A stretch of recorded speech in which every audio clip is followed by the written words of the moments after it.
బులెటిన్ల ముందుగా ముఖ్యాంశాలు. మన ఊరు మాతా మంత్రి కార్యక్రమంలో పవన్ కళ్యాణ్.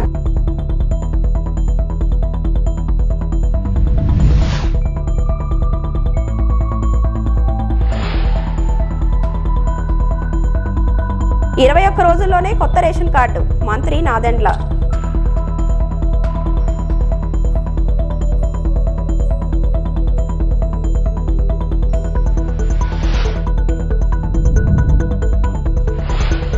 రన్నింగ్ లో ఉన్న ఆర్టీసీ బస్సులోకి దుప్పి దూకిన ఘటన కుప్పంలో చోటు చేసుకుంది.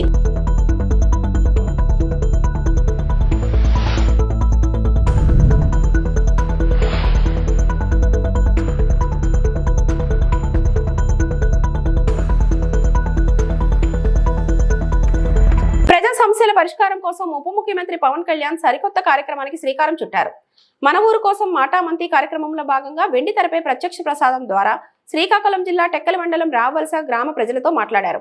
మంగళగిరిలోని క్యాంపు కార్యాలయం నుంచి టెక్కలి శ్రీ భవానీ థియేటర్లోని వెండి తెరపై ప్రత్యక్షమై రావలస ప్రజల సమస్యలను తెలుసుకున్నారు. పంచాయతీరాజ్ గ్రామీణాభివృద్ధి శాఖ ఆధ్వర్యంలో అమలు చేస్తున్న పనులపై గ్రామస్తుల అభిప్రాయాలు తెలుసుకున్నారు. గ్రామంలో దాదాపు 15 కోట్ల రూపాయల విలువైన పనులను పవన్ కళ్యాణ్ ఆమోదం తెలిపారని టెక్కలి ఆర్డీఓ కృష్ణమూర్తి చెప్పారు. నేరుగా తన సమస్యలపై పవన్ కళ్యాణ్ తో మాట్లాడడం సంతోషంగా ఉందని గ్రామస్తులు హర్షం వ్యక్తం చేశారు. గ్రామ అభివృద్ధి పనుల కొరకు 15 కోట్లు మంజూరు చేయడం జరిగింది. మీరు అడిగిన ప్రతిదానికి ముందుకు తీసుకెళ్తా ఉన్నాం. దీంట్లో 14 సిసి రోడ్లు, 4 drains, dhobi ghat, bus shelter, school compound wall, tank పునరుద్ధరణ, నీటి కాలువల డీసిల్టింగ్, 2 శ్మశాన వాటికలో సదుపాయాలు, మరి ఇవన్నీ మీరు చెప్పిన అన్నిటికీ 15 కోట్లు మనకి మీకు మంజూరు చేస్తున్నాం. దీనికి గౌరవ మంత్రివర్యులు అచ్చెన్నాయుడు గారికి మనస్ఫూర్తిగా ధన్యవాదాలు తెలుపుకుంటా ఉన్నాం. అలాగే అధికారులు అందరికీ కూడా పేరు పేరున ధన్యవాదాలు తెలుపుకుంటాను. ఈ కార్యక్రమంలో పాల్గొన్న కింజరపు అచ్చెన్నాయుడు గారికి, టెక్కలి శాసనసభ్యులు, గౌరవ మంత్రివర్యులు, అలాగే పంచాయతీరాజ్ మరియు గ్రామీణాభివృద్ధి శాఖ ప్రిన్సిపల్ సెక్రటరీ శ్రీ శశిభూషణ్ గారి సార్ కూడా మనస్ఫూర్తిగా నా ధన్యవాదాలు తెలుపుతా ఉన్నాను.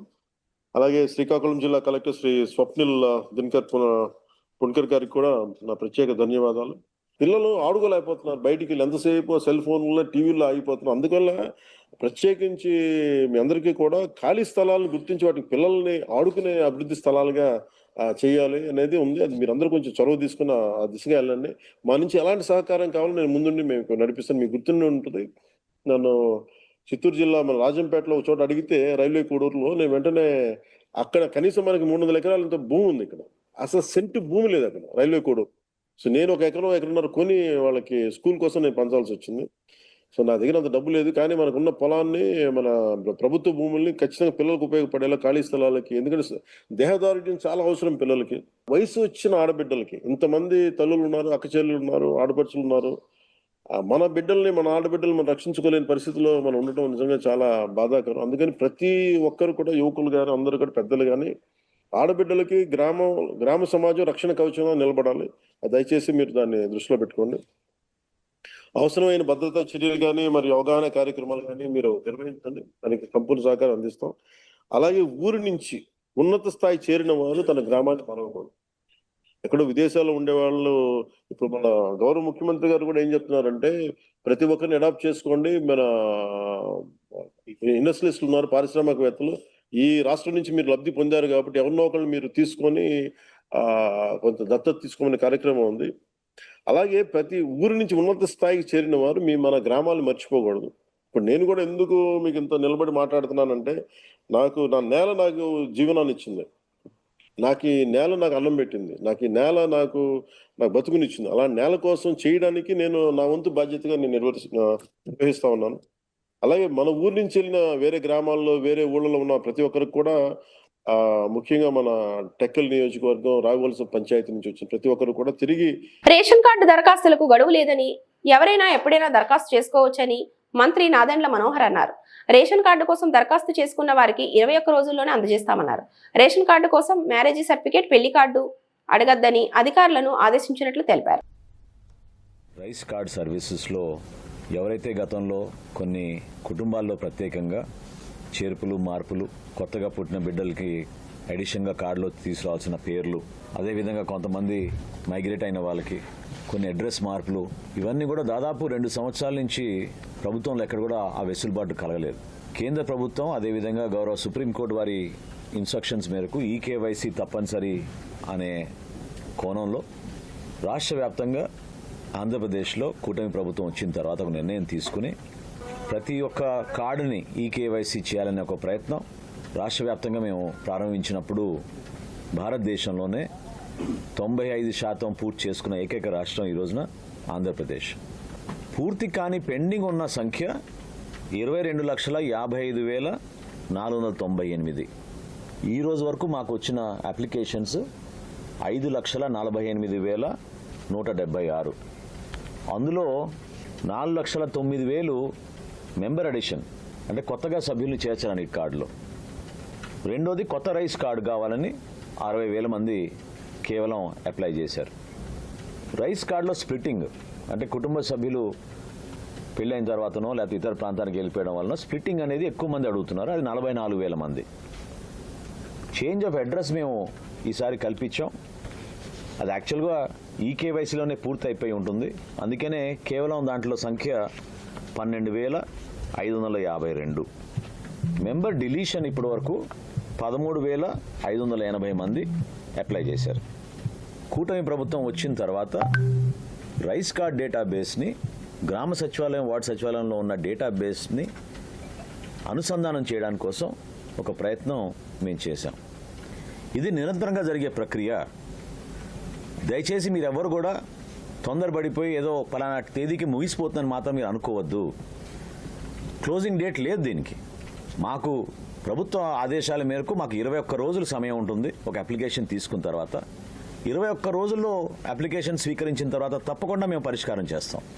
4,24,59,128 మందికి ఉచితంగా మేము రైస్ కార్డ్స్ మేమే జారీ చేస్తాం. జూన్ మాసంలో మ్యారేజ్ సర్టిఫికేట్ కావాలని చాలా మందిని ఇబ్బంది పెడుతున్నారు. చాలా స్పష్టంగా ఆదేశాలు జారీ చేయడం జరిగింది. ఎట్టి పరిస్థితిలో కూడా మ్యారేజ్ సర్టిఫికేట్ అవసరం లేదు. రెండో ప్రధాన అంశం, గతంలో ఎవరైతే మీరు చేర్చగలుగుతారో కార్డులో 15 సంవత్సరాలకే పరిమితమైంది. 15 కానీ 15 సంవత్సరాల లోపు కానీ అది కూడా సవరించాం. వయసుతో సంబంధం లేదు. ఇప్పుడు మెంబర్ డెలిషన్ గురించి చాలామంది అడుగుతున్నారు. ఇక్కడ వచ్చిన ప్రధాన సమస్య ఏంటంటే ఒక పేరు తొలగించాలంటే దానికి మన దగ్గర డెఫినెట్గా డాక్యుమెంట్ ఉండాలి, ఒక ప్రూఫ్ ఉండాలి. లేకపోతే కావాలని కొంతమంది ఎవరైనా పొరపాటు జరిగితే వాళ్ళ పేరు లేకపోతే భవిష్యత్తులో ఇబ్బంది పడతారని. రన్నింగ్ లో ఉన్న ఆర్టీసీ బస్సులోకి దుప్పి దూకిన ఘటన గురువారం కుప్పంలో చోటు చేసుకుంది. కుప్పం పలమనేరు జాతీయ రహదారిలోని సెట్టిపల్లి సమీపంలో అడవి నుండి దారి తప్పి వచ్చిన దుప్పిని కుక్కలు తరుముకుంటూ వచ్చాయి. దీంతో ఆ దుప్పి కుక్కల నుండి తప్పించుకోవడానికి రన్నింగ్ లో ఉన్న బస్సులోకి వచ్చిందని ప్రయాణికులు తెలిపారు. దీంతో బస్సు డ్రైవరు ఫారెస్ట్ అధికారులకు సమాచారం ఇచ్చారు. గల్లున స్థలానికి చేరుకున్న ఫారెస్ట్ అధికారులు దుప్పిని భద్రంగా అడవిలోకి వదిలిపెట్టారు. చాలు చాలు, ఈ దెబ్బ తగిలిన టైంలో నీళ్ళు తాపేయకూడదు. నీళ్ళు ఎందుకు తాపిస్తారు? అది జస్ట్ తగిలిండేది కాలుకి మాత్రమే, ఆ కాలుకి మొగానికి తెలియలేదు. ఫారెస్ట్ నెంబర్ ఏమైనా పెట్టింటే అట్లీస్ట్ కంప్లీట్ ఏమైనా కుక్కలు కొరికేస్తాయి.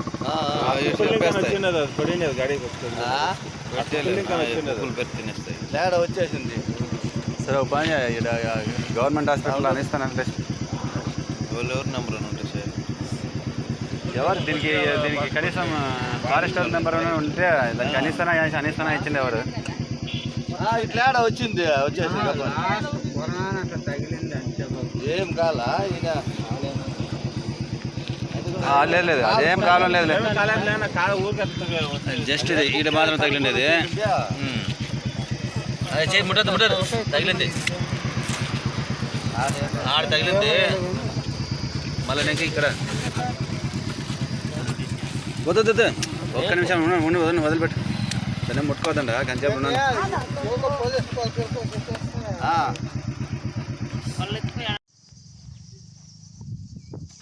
ఈరోజు ఇట్లొచ్చి తెలుగుదేశం ప్రధాన కార్యాలయంలో సర్వేపల్లి శాసనసభ్యుడు సోమిరెడ్డి చంద్రమోహన్ రెడ్డి మాట్లాడుతూ మాజీ ముఖ్యమంత్రి జగన్మోహన్ రెడ్డి ప్రతిదీ అబద్ధాలు చెబుతూ రాష్ట్ర ప్రజలకు మోసం మాటలు చెబుతున్నాడని, నీకు దమ్ము ధైర్యం ఉంటే నువ్వు శాసనసభ్యత్వానికి రాజీనామా చేసి నేను శాసనసభ్యత్వానికి రాజీనామా చేస్తాను, ఇద్దరం మళ్ళీ పోటీ చేద్దాం, ఎవరు గెలుస్తారో అని ఛాలెంజ్ చేశారు. ఆయన పులివెందుల శాసనసభ్యులు వైఎస్ జగన్మోహన్ రెడ్డి ఈరోజు ప్రెస్ కాన్ఫరెన్స్ పెట్టారు. ఎంతసేపు ఓన్లీ 2.5 hours. ఆయన బాధంతా అంటే అధికారం కోల్పోయింది, ఆదాయం పోయింది అనే విషయం వెళ్ళగక్కాడు. ఒక్కటి నిజం, నువ్వు తమరు మాట్లాడిన భాషలో పాయింట్లలో ఒక్కటి నిజం చెప్పారవా? ఎన్ని అబద్ధాలు చెప్తావు? ఎంతసేపు చెప్తావు? మాకు అర్థం కాలే. నేను స్ట్రైట్గా ఒకటి అడుగుతున్నా జగన్మోహన్ రెడ్డిని. రాష్ట్రం వృద్ధి రేటు పడిపోయింది, ఖజానాకు రావాల్సిన ఆదాయం పక్కదోవన పడుతుంది. Ministry of statistics and programme implementation ఆ కమిటీ నివేదిక ఇచ్చింది. Ministry of statistics and programme implementation వాళ్ళు ఇచ్చిన రిపోర్ట్లో ఏపీ 8.21% గ్రోత్ రేట్లో ఇండియాలో సెకండ్ ప్లేస్ నిలబడింది. ఫస్ట్ ప్లేస్లో తమిళనాడు 9.69%. 10-11 నెలల్లో సాధించిన విజయం ఇది. నువ్వు అసలు గ్రోత్ రేటు ఘోరంగా పడిపోయిందని చెప్పి మాట్లాడితే ఎట్లా? ఎందుకు ఇంత పచ్చబద్దాలు? ఒక్క పని చేస్తాం, తమరు ఎమ్మెల్యే, నేను ఎమ్మెల్యే. తమరు ఎల్హంకలో విశ్రాంతి తీసుకుంటూ అప్పుడప్పుడు వచ్చి ఇటువంటి సొల్లు కబుర్లు చెప్పిపోతారు, ప్రజలు నమ్మించేదానికి మోసం చేస్తారు. మీరు చేసిన విధ్వంసం ఇప్పటికే మర్చిపోలేకపోతున్నారు. నేను ఒకటే అడుగుతున్నా, నేను తమరిని, ఇది కన్నా రూపాయికి ఇచ్చుంటే, ఇడ్లీ వడ రేటుకి ఇచ్చుంటే నేను రాజీనామా చేస్తా. సర్వేపల్లి నుంచి వచ్చి ఇక్కడికి వచ్చి రాజీనామా చేస్తా. తమరు ఎల్హంక నుంచి వచ్చి పులివెందులకు రాజీనామా చేయండి. పులివెందుల ఎమ్మెల్యేగా, నేను సర్వేపల్లి ఎమ్మెల్యేగా రాజీనామా చేస్తా. ప్రిపేర్ అవుతాం, ప్రజల తీర్పుకు కూడా ప్రిపేర్ అవుతాం. అంటే ఇంత పచ్చి అబద్ధాలు. డిప్యూటీ సీఎం పవన్ కళ్యాణ్ చొరవతో కర్ణాటక ప్రభుత్వం 4 కుంకి ఏనుగులను ఇచ్చిన విషయం తెలిసిందే. ఈ నేపథ్యంలో వాటిని లారీల్లో భారీ బందోబస్తు మధ్య బెంగళూరు నుంచి చిత్తూరు జిల్లాకు తీసుకొచ్చారు. బుధవారం రాత్రి 9 గంటల సమయంలో పలమనేరుకు చేరుకున్నాయి. వాటిని చూడటానికి పలమనేరు ప్రజలు భారీగా తరలివచ్చారు. ముసలిమడుగు సమీపంలో వీటికి వసతి కల్పించనున్నారు.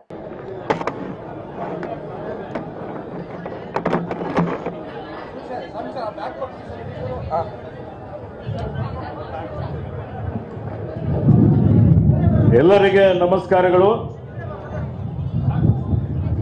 Good morning everybody. ಇವತ್ತಿನ ಈ ಒಂದು ಕಾರ್ಯಕ್ರಮದ ಕೇಂದ್ರ ಬಿಂದುಗಳು ನಿಮ್ಮೆಲ್ಲರ ಅಚ್ಚುಮೆಚ್ಚಿನ ನಾಯಕರು, ಜನಪ್ರಿಯ ಮುಖ್ಯಮಂತ್ರಿಗಳು, ನಮ್ಮ ಮಾರ್ಗದರ್ಶಕರಾದಂಥ ಮಾನ್ಯ ಶ್ರೀ ಸಿದ್ದರಾಮಯ್ಯ ಸಾಹೇಬ್ರೆ. Today's chief guest, my dear friend, Honorable Deputy Chief Minister of Andhra Pradesh, Sri Pawan Kalyan ji.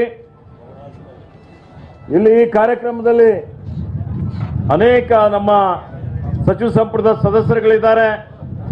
ಕಾರ್ಯಕ್ರಮದ ಅಧ್ಯಕ್ಷರಾದಂಥ ರಿಜ್ವಾನ್ ಅರ್ಷದ್ ರವರೇ, జ్ఞాన పరశునాంబ సమేత శ్రీకాళహస్తీశ్వర స్వామి వారిని మిస్ ఏషియా మరియు జాతీయ చేనేత అంబాసిడర్ రష్మి ఠాగూర్ దర్శించుకున్నారు. ఆలయ అధికారులు ఆమెకు స్వాగతం పలికి దర్శన ఏర్పాటు చేశారు. దర్శనానంతరం మృత్యుంజయ సన్నిధిలో వేద పండితులు వారిని ఆశీర్వదించి స్వామి అమ్మవార్ల జ్ఞాపిక తీర్థప్రసాదాలు అందజేశారు. రష్మి ఠాగూర్ మాట్లాడుతూ, చాలా మంది భక్తులు తిరుమల దర్శనం అయిన తర్వాత తప్పకుండా శ్రీకాళహస్తీశ్వర ఆలయంలో జరిగే రాహుకేతు పూజలకు మొగ్గు చూపుతున్నారని, అనంతరం స్వామిని దర్శించుకోవడం వల్ల మంచి ఫలితాలు లభిస్తున్నాయని, రానున్న రోజుల్లో శ్రీకాళహస్తి పుణ్యక్షేత్రం చాలా అద్భుతంగా అభివృద్ధి చెందుతుందని తెలియజేశారు. అదేవిధంగా సౌత్ ఇండియాలో మిస్ వరల్డ్ పోటీలు చాలా సంతోషమని, అదేవిధంగా ఆంధ్రప్రదేశ్ కూడా మిస్ ఏషియా లాంటి పోటీలను ఆంధ్రప్రదేశ్ గవర్నమెంట్ నిర్వహిస్తే చాలా బాగుంటుందని, దాంతోపాటు ఏపీలో ఉండే అమ్మాయిలు కూడా మంచి అవకాశాలు లభిస్తాయని తెలియజేశారు. ప్రభుత్వానికి కూడా తన వంతు సహాయ సహకారాలు అందిస్తానని తెలియజేశారు. ఎంతో ఇంపార్టెంట్ ప్లేస్ ఇది ఆంధ్రప్రదేశ్ లో. తప్పకుండా తిరుపతి వచ్చిన ప్రతి ఒక్కరు శ్రీకాళహస్తికి వచ్చే తీరుతారు. ఇక్కడ ఉన్న శివుడు ఎంత పవర్ఫుల్ అందరికీ తెలుసు. సో నేను కూడా ఇక్కడికి వచ్చాను. ఎన్నో సంవత్సరాల నుంచి రాహుకేతు పూజ చేస్తున్నాను. సో వచ్చిన ప్రతిసారి పూజలు చేస్తున్నాను. అంతే మనశ్శాంతిగా ఉంది. సో శ్రీకాళహస్తి టెంపుల్ కూడా నాకు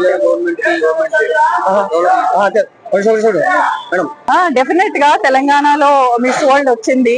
నేను ఐ విష్ సౌత్ ఇండియాలో ఇంటర్నేషనల్ ప్యాజెంట్ రావటం ఇది ఫస్ట్ టైం. అంటే చాలా ఇయర్స్ తర్వాత 25-27 ఇయర్స్ తర్వాత వచ్చింది అనుకుంటా తెలంగాణకి, సౌత్ ఇండియాకి. సో డెఫినెట్ గా ఈ కొత్త గవర్నమెంట్ లో మన మిస్ ఏషియా లాంటి బ్యూటీ ప్యాజెంట్స్ ఏదన్నా మన ఆంధ్రప్రదేశ్ గవర్నమెంట్ చేపట్టి ఇక్కడ అమ్మాయిలను కూడా ఎంకరేజ్ చేస్తే బాగుండాలని కోరుకుంటున్నాను. డెఫినెట్ గా నేను మిస్ ఏషియా ఇక్కడ చేపిస్తే I will be the first one to be happy in Andhra Pradesh government. ఎందుకంటే అట్లాంటి బ్యూటీ ప్యాజెంట్స్ ఇక్కడ జరపటం వల్ల డెఫినెట్ గా మన అందరు అమ్మాయిలకి ఎంతో ఎంకరేజ్మెంట్ ఉంటుంది. ఎంతో మంది టాలెంటెడ్ అమ్మాయిలు బయటకు వస్తారు కాబట్టి డెఫినెట్ గా that will be a great opportunity for Andhra Pradesh to have beauty. అంటే డెఫినెట్ గా తెలంగాణ గవర్నమెంట్ టేకప్ చేసినట్టు మన ఆంధ్రప్రదేశ్ గవర్నమెంట్ కూడా అట్లాంటి ఇంటర్నేషనల్ బ్యూటీ ప్యాజెంట్స్ ని టేకప్ చేసి మన ఆంధ్రప్రదేశ్ తీసుకొచ్చి, ఎందుకంటే మనకి సిటీస్ ఉన్నాయి, వైజాగ్ ఉంది, విజయవాడ ఉంది. సో ఇట్లాంటి ప్లేసెస్ కి ఇంటర్నేషనల్ బ్యూటీ ప్యాజెంట్ చేయడానికి అన్ని రైట్స్ ఉన్నాయి. మన అమ్మాయిలకు కూడా అంత రైట్స్ ఉన్నాయి, ఆ క్వాలిటీస్ ఉన్నాయి ఇంటర్నేషనల్ ప్యాజెంట్ లో ఆంధ్రప్రదేశ్ ని రిప్రజెంట్ చేయడానికి. సో డెఫినెట్ గా అలా చేస్తే బెటర్ అని నాకు ఫీల్. అదేవిధంగా మీ ఇచ్చే సలహా ఏంటి ఆంధ్రప్రదేశ్ కి? నేను ఇప్పుడు లాస్ట్ టర్మ్ కి ఇప్పటికే చాలా డెవలప్మెంట్ ఇన్ఫ్రాస్ట్రక్చర్ లో చూశాను. ఎందుకంటే తిరుపతి నుంచి తిరుమల వెళ్తున్న టైంలోనే నేను లాస్ట్ టైం వచ్చినప్పటికీ ఇప్పటికి చాలా డెవలప్మెంట్ జరిగింది. డెఫినెట్ గా ఇంకో 2 ఏళ్లలో ఇంకా డెవలప్మెంట్ జరిగి మన ఆంధ్రప్రదేశ్ ప్రజలందరికీ మంచి జరగాలని కోరుకుంటున్నాను. మీ ఇండియన్ హ్యాండ్లూమ్ కి అంబాసిడర్ గా ఉన్నాను. సో దానికి తగిన వీవర్స్ కి తగినంత సహాయం కూడా చేస్తున్నాము nationally, India wide. So I'm very happy to be a part of it. Visakha ఉక్కు పరిరక్షణకై కార్మికులు చేపట్టిన దీక్షకు మద్దతుగా ఆమరణ నిరాహార దీక్ష చేపట్టిన ఏపీసీసీ అధ్యక్షురాలు వైఎస్ షర్మిల శిబిరంలో ఉండగానే పోలీసులు దీక్షను భగ్నం చేసి ఆమెను అక్కడి నుంచి తరలించేందుకు పోలీసులు ప్రయత్నించగా కార్మికులు, కాంగ్రెస్ కార్యకర్తలు ప్రతిఘటించారు. దీంతో పోలీసులు రంగప్రవేశం చేసి షర్మిలను బయటకు తీసుకొచ్చి విశాఖ విమానాశ్రయానికి తరలించారు. డీసీపీ మేరీ ప్రశాంతి, ఏసీపీ త్రినాథ్ల పర్యవేక్షణలో గట్టి బందోబస్తు ఏర్పాటు చేశారు. శిబిరం నుంచి బయటకు తీసుకువస్తున్న సమయంలో షర్మిల కేంద్ర రాష్ట్ర ప్రభుత్వాల తీరుపై ఆగ్రహం వ్యక్తం చేశారు. ఉద్యమాలను అణచివేయాలని చూస్తే కార్మిక ఆగ్రహానికి గురి కావాల్సి వస్తుందని ఆమె హెచ్చరించారు. శాంతియుతంగా దీక్ష చేస్తే కావాలనే భగ్నం చేశారని ఆరోపించారు.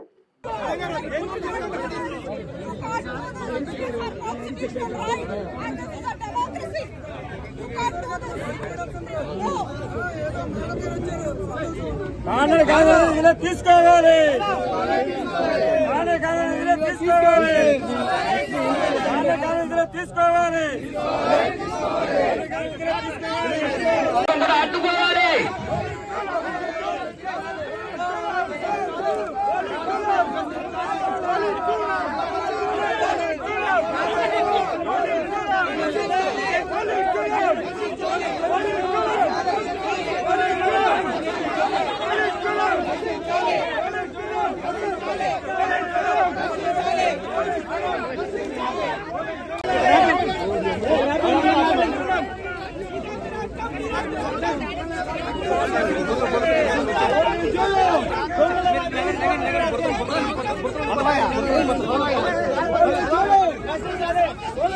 పెండింగ్ సమస్యల పరిష్కారం కోసం సిఐటియు ఆధ్వర్యంలో విశాఖ జిల్లా గాజువాక జోనల్ కార్యాలయం వద్ద ధర్నా నిర్వహించారు. ఈ సందర్భంగా నేతలు రాంబాబు, గోలగాని అప్పారావు మాట్లాడుతూ 2016 నుండి 2018 వరకు కార్మికుల జీతాల నుండి కట్ చేసిన ఇన్కమ్ ట్యాక్స్ సొమ్ము రిటర్న్ అయ్యాయని, జోన్లో ఇంకా మిగిలి ఉన్న కార్మికులకు జమ కాలేదని అన్నారు.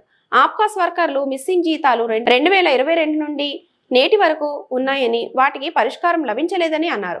తెల్ల రేషన్ కార్డుకు అప్లికేషన్ ఫారం నింపితే కాంట్రాక్టు అవుట్సోర్సింగ్ కార్మికులకు ఆప్కాస్లో ఎంప్లాయ్ అని ఉందని, దీనివల్ల రేషన్ కార్డు జారీ చేయడం లేదని అన్నారు. గ్యాస్ సబ్సిడీలో కూడా ఇబ్బందులు పడుతున్నారని ఆవేదన వ్యక్తం చేశారు. ముఖ్యంగా సంక్షేమ పథకాలు అమలు కావడం లేదని అన్నారు.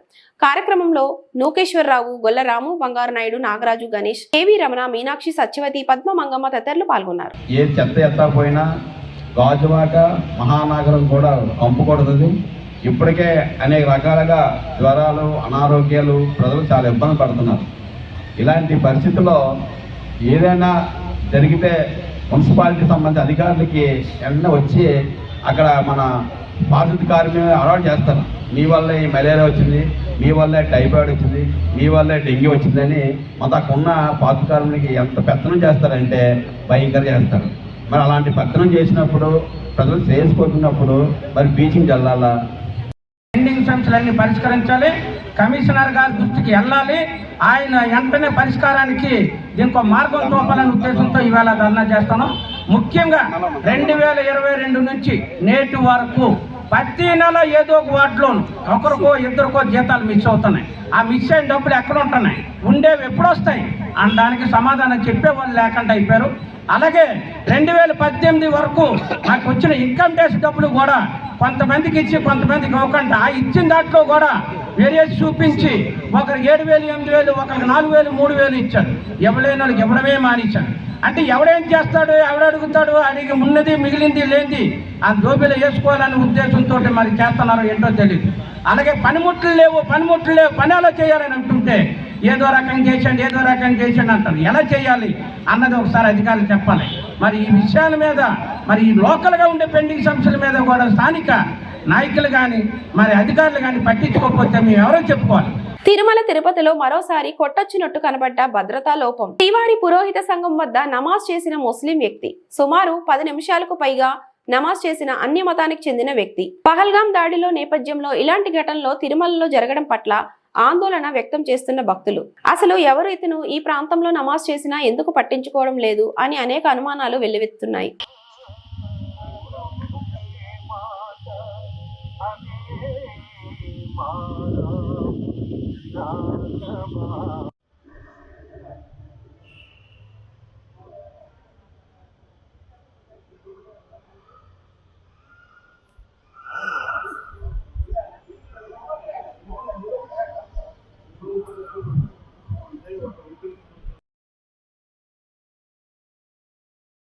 ఈ వార్తలు ఇంతటితో సమాప్తం. నమస్తే.